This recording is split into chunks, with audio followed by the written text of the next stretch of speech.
Баярлалаа.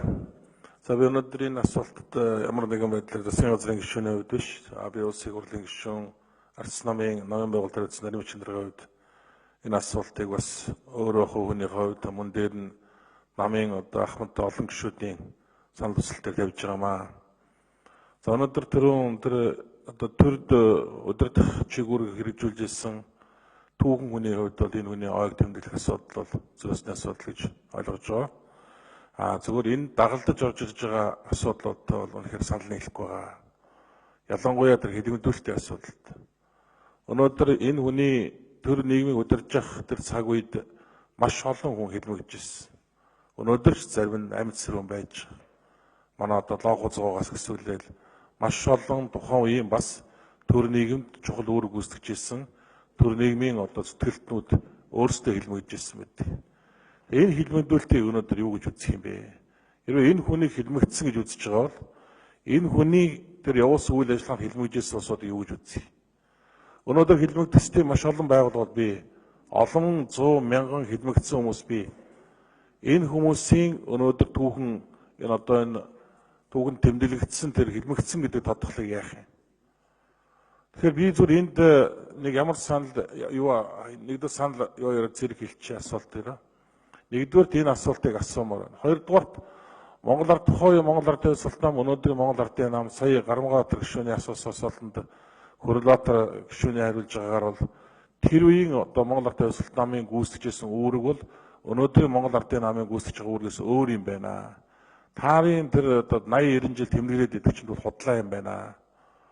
Тэр үеийнхаа хэрвээ асуудлыг төр гэж харж байгаа бол танаа нам байгаагүй юм байна. Хэрвээ өнөөдөр Монгол Ардын нам тэр тухайн үеийн Монгол Ардын Султан намын явуулж ирсэн тэр сайныг хүртэх гэж байгаа бол мөн сарын давхар үлдээг өртөх ёстой. Өнөөдөр Монголын ард түмнээс уучлалт гуйх ёстой. Одоо 90 жил болж байгаа таар Монголын ард түмнээс уучлалт гуйгааг л байгаа шүү дээ. Хэдэн мянган хүнийг хэлмэдүүлсэн, хэдэн мянган лам хуургуудыг хэлмэдүүлсэн, хэдэн зуун сүм хийдэг устгасан. Тэгээ өнөөдөр нэг ч уучлалт гуйгаагүй.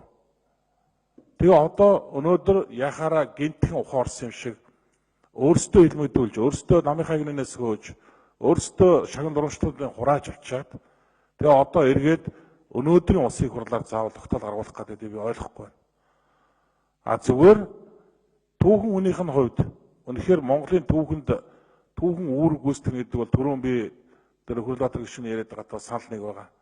Аливаа их хүн буюу түүхэн хүний үйл явдлыг бол Монголын ард түмэн мэдчих хэвээр. Ойгийг тэмдэглэж явах хэвээр. Сайн муугийг мэдчих хэвээр. Энэ бол түүхэн хүний талаас нь. Тэрнээс өнөөдөр тэр хүн сайн хүн байсан гэд хэрвээ цагаатгаад тэр хүнийг одоо 100% магтанд болох гэж байгаа бол би энэ эсрэг байна. Яагаад гэвэл өнөөдөр тэр хүнд сайн ч үйл явдал байсан, саарч үйл явдал байсан. Энийг өнөөдөр түүхэнд бид нар бод түнээр нь үлдээх ёстой.